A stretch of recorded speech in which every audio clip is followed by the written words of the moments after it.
trou noir en eau profonde. Un roman de Éric Simon. Chapitre 11. 7 avril 2018. James avait rejoint Paul dans son bureau qui faisait à nouveau office de salle de contrôle pour cette campagne 2018. Ils avaient tous les deux la mine sombre.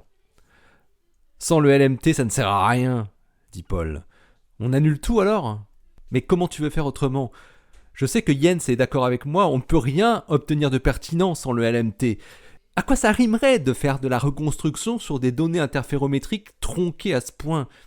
Il n'y aurait rien à en tirer. » « Ouais, c'est sûr, » répondit James. « Je vais annoncer ça à tout le monde sur Slack pour que tout le monde ait l'info en même temps. »« Et Cathy ?» lança James. « Ouais, Cathy, on l'a envoyée là-bas pour rien, ouais, je sais, ouais. Elle s'en remettra, t'inquiète pas. Elle va passer les vacances les plus froides qu'elle ait jamais connues. Elle remontera comme prévu dans 10 jours, a priori. Elle sait déjà ? Non, je préviens tout le monde en même temps, hein, j'ai dit, y compris elle. Tu sais, Paul, je me demande si c'est vraiment un hasard ce qui est arrivé au LMT. Ah, toi aussi ? Répondit Paul. Ouais, moi aussi j'ai du mal à y croire, même si on nous avait prévenu que la zone était assez mal famée. Mais de là à en arriver là, j'avoue que je suis plutôt surpris. Moi j'ai l'impression que quelqu'un veut nous empêcher de faire notre image de Sagittarius à étoile, tu vois, dit James. Ouais, les problèmes sur les données de l'année dernière... Maintenant ça ne serait quand même pas ces enflures du JMVA. Paul avait des idées parfois paranoïdes. Il savait que l'autre grand réseau interférométrique à très longue base, le Global Millimeter VLBI Array, avançait très vite et allait leur faire une terrible concurrence sous peu. Pourquoi pas, abonda James. Ils seraient peut-être prêts à nous mettre des bâtons dans les roues pour avoir Sagittarius à étoile les premiers. Paul Grise mesurait ses paroles parce que James n'était pas au courant des résultats obtenus par Cathy, Cheng et Kyle sur l'analyse des parasites des données de 2017. Puis, après un court instant, il lui dit « Tu sais, Cathy et son équipe ont réussi à comprendre l'origine des parasites. Il faut que je te le dise, c'est du lourd. » James regardait fixement Paul. « C'est des conversations et des données brutes. Un truc délirant. »« Quoi ? C'est quoi ? » fit James, qui resta assis alors qu'il allait se lever. Bon, ce que je vais te dire doit rester entre ces murs. Hein. Les seuls au courant aujourd'hui sont Cathy, Cheng et Kyle. C'est trop important, tu vas comprendre. Et c'est justement peut-être lié à notre problème au Mexique. D'après ce qu'on entend dans les données, c'est des gens, possiblement des espions, hein, qui ont fait une opération au laboratoire Ice Cube, qui, comme tu sais, se trouve à 1 km du SPT. Et on a enregistré leur conversation. Voilà, je peux te faire écouter tout ça pour que tu te rendes compte de ce truc. James écoutait Paul avec des grands yeux, puis il dit « Ok, et c'est sur toutes les datas du SPT ? Les conversations, non, ça dure une demi-heure environ, et après, il y a des trains de données brutes qui proviennent de Ice Cube. C'est dingue. Ouais, je sais, hein, mais c'est ça, répondit Paul. Ok, tu peux me faire écouter ? J'ai le fichier sur une clé USB. Je t'apporte ça. Prends un casque pour écouter ça discrètement. Pendant ce temps, moi je vais annoncer la mauvaise nouvelle à tout le monde. Pas ça, hein, l'annulation de la campagne d'observation. Pendant que James fixait un casque sur sa tête, Paul rejoignait son écran et ouvrit Slack. À tous, un gros problème de sécurité a eu lieu à proximité du LMT. Nos collègues ont été kidnappés pendant 24 heures par un gang mafieux et heureusement libérés sains et saufs après négociation avec la police locale. La conséquence de cet événement fâcheux est l'impossibilité pour nous de travailler au LMT jusqu'à nouvel ordre. Comme vous savez que le HT n'existe pas sans le LMT, en conséquence, je dois annuler toute la campagne d'observation de cette année. Nous n'aurons donc pas Sagittarius à étoile cette fois non plus. Je vous invite donc dès maintenant à mettre toutes vos équipes sur la rédaction des papiers sur M87 étoiles. Ce sera notre première image publiée. Je suis sûr que nous réussirons l'année prochaine pour Sagittarius à étoile. Paul Grise. Après avoir envoyé son message aux 9 observatoires simultanément, Paul cliqua sur l'icône de Cathy pour lui envoyer un message privé. Tu vas devoir rester un peu à Amundsen Scott sans rien faire. Je suis désolé. Le problème du LMT nous est tombé dessus comme un tsunami. Profite de ton temps libre dans les prochains jours pour te rapprocher des gens de Ice Cube pour les interroger un peu sur l'année dernière. Ne dis toujours rien à personne, hein. Je viens de mettre James au courant du contenu des données parasitées du SPT. Il fallait qu'il sache. Il aura peut-être des bonnes idées sur comment on doit gérer ça vis-à-vis des autres. Il n'aura pas fallu longtemps à Cathy pour répondre. 30 secondes plus tard, Paul vit apparaître sur son écran les mots « Moi aussi, je suis sûr qu'on l'aura l'année prochaine. » Puis, juste après, « Je vais faire ce qu'il faut pour fouiller ici. J'ai 10 jours de vacances, du coup. Chouette !» Une demi-heure plus tard, James posa son casque et se tourna vers Paul, qui n'avait pas cessé de répondre aux uns et aux autres sur la messagerie. « C'est énorme, ce truc !» fit James. « Oui, on s'est fait la même réflexion. Alors, tu ferais quoi, toi ?»« Il faut le dire aux autres, » répondit James du tac au tac. « Oh là, pas si vite, réfléchis un peu. C'est dangereux. Déjà, est-ce que tu es d'accord pour dire que les types qu'on entend sont américains ?»« Ah oui, je suis d'accord, ça ne fait pas le moindre doute. » Donc, on est d'accord que ce sont des Américains, nos compatriotes, qui nous ont fait foirer l'image de Sagittarius à étoile l'année dernière.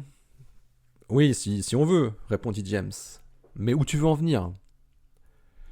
Que penserait Jens s'il apprenait que l'image de la silhouette de Sagittarius à étoile a été ratée à cause d'une opération mystérieuse faite par des Américains, et juste après avoir appris que celle de cette année vient d'être annulée à cause d'une sombre histoire de mafia mexicaine? Je ne suis pas dans la tête de Jens, mais on ne peut pas lui cacher la vérité. Tout le monde sait déjà que les données du SPT étaient parasitées par des signaux bizarres. Et n'oublie pas qu'à la dernière réunion du consortium, Cathy avait annoncé qu'elle était sur le point de déterminer ce qu'étaient ces parasites. Jens attend cette réponse comme nos autres collègues européens, chinois et japonais. Tu crois pas qu'il va perdre toute confiance en nous ? Déjà qu'on n'est pas souvent d'accord sur les décisions à prendre, le gros risque pour nous, ce serait que Jens retire ses billes de l'EHT. Tu veux dire le financement de l'Europe ? Répondit James. Ben ouais, et ça va même au-delà de l'argent. C'est grâce à lui qu'on a réussi à avoir Alma, je te rappelle. Si on perd sa confiance, on risque de perdre Alma. Et tu sais ce que ça implique. Je vois ce que tu veux dire, ouais. Plus de HT. Ou plutôt, retour à l'EHT de 2010. Dans ce cas, il faudrait carrément changer le nom de la collaboration, hein, parce que tu sais comme moi qu'on pourrait faire une croix sur les silhouettes d'horizon. Ouais, mais tu pars sur une hypothèse paranoïde, quand même. Je pense que Jens est capable de faire la part des choses, et il n'est pas le seul à décider parmi nos collègues européens. Tu connais Jens, il a une opinion très tranchée sur nous. Dire qu'il ne nous aime pas est parfois un euphémisme. On pourrait très bien imaginer qu'il nous laisse tomber pour aller rejoindre le GMVA ou même qu'il fasse son propre réseau. Au moment où Paul Grise disait tout le mal qu'il pensait de son responsable scientifique allemand, le téléphone sonna et il vit avec stupeur le nom qu'affichait le terminal. Jens Flick. Il jeta un regard perdu vers James et décrocha en mettant le haut-parleur. « Bonjour Paul, c'était le mieux qu'on avait à faire, tu sais. On le fera l'année prochaine, sans problème, notre Sagittarius à étoile. De toute façon, avec le buzz qu'on va faire avec l'image de M87 étoile, on n'aura aucun problème vis-à-vis de nos tutelles européennes. Tu n'as rien à craindre. » « Le buzz ?» répondit seulement Paul. « Il y a intérêt qu'on fasse le buzz avec notre image. Comme justement on n'a pas Sagittarius à étoile, comme c'était prévu, et comme on l'avait annoncé partout, on doit forcément faire un gros buzz autour de M87 étoile maintenant. Tu me comprends, non ? » Oui, sans doute, oui. Mais si je te comprends bien, tu dis qu'il faut absolument faire un gros coup médiatique pour garder la confiance de l'ERC ? Tu m'as tout à fait compris. Si c'était Sagittarius à étoile, ça se serait fait tout seul, évidemment. Mais avec ce trou noir que le grand public ne connaît ni d'Ève ni d'Adam, il va falloir mettre un peu de sauce autour pour montrer à notre cher financeur que c'est vraiment exceptionnel tout ça, répondit Jens. Puis il ajouta « Surtout quand on connaît l'origine de la défaillance du SPT. » Paul resta sans voix. Il tourna les yeux vers James, qui avait entendu comme lui la remarque acide de Jens. James leva les sourcils en dodelinant légèrement la tête. Paul attendit peut-être 2 secondes avant de répondre. « Tu as eu des infos de Cathy ?» tenta Paul. « Peu importe de qui j'ai eu les infos, mais ce n'est pas très glorieux pour vos services secrets, tout ça. » Jens savait. Mais c'était impossible. Ou bien l'un d'entre eux avait lâché le morceau. Cathy, Cheng ou Kyle. Cathy, non, elle aurait jamais fait ça. Cheng, pourquoi pas. Kyle, sait-on jamais avec les petits jeunes qui ne manquent pas d'ambition. Ou bien c'était lui. Ça pouvait être James. Après tout, pendant la demi-heure où il avait le casque sur la tête, il aurait très bien pu écrire à Jens discrètement. Ou alors, Jens était étroitement lié au service de renseignement de son pays, ou d'un autre, et ils avaient été informés d'une façon ou d'une autre. Paul entrechoquait ses idées dans tous les sens avant de répondre à Jens la réponse la plus pertinente possible. Il ne servait plus à rien de nier maintenant. Ça ne pouvait pas être du bluff, à la façon avec laquelle il avait dit ça. « Cathy vient effectivement de nous apprendre ce qu'ils ont trouvé, » répondit Paul. « J'allais justement t'en parler après avoir annoncé l'annulation de la campagne. »« Je n'en doute pas, » mentit Jens. « Quelle stratégie on devrait adopter vis-à-vis de la station météorologique d'Amundsen-Scott selon toi ?» lança James en s'approchant du terminal et en faisant un clin d'œil à Paul. « Salut James.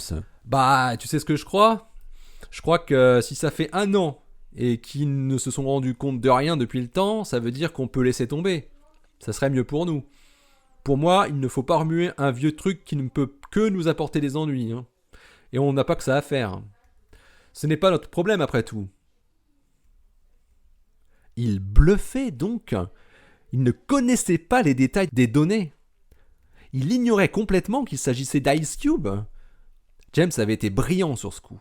Paul était stupéfait. Mais comment avait-il pu avoir vent d'une opération des services secrets américains qui avait bousillé les données du SPT, et pourquoi, dans ce cas, n'avait-il pas l'information que ça concernait Ice Cube ? Il paraissait heureusement clair que personne dans l'équipe de Boston n'avait parlé. On va certainement faire ça de toute façon. Il faudra aussi qu'on décide de ce qu'on dira pour argumenter sur l'absence de l'image de Sagittarius à étoile. Mais on a le temps d'en rediscuter un peu plus tard. Les papiers sont encore loin d'être publiés. Ouais, tu as raison, on en rediscutera, ouais. Bon allez, je vous laisse, à bientôt les gars. Au revoir Jens, merci et bonne journée, hein, termina Paul. Paul se tourna vers James. Il nous a roulé dans la farine, putain, il savait rien. On est dans une belle merde maintenant. Mais pourquoi il a fait ça ?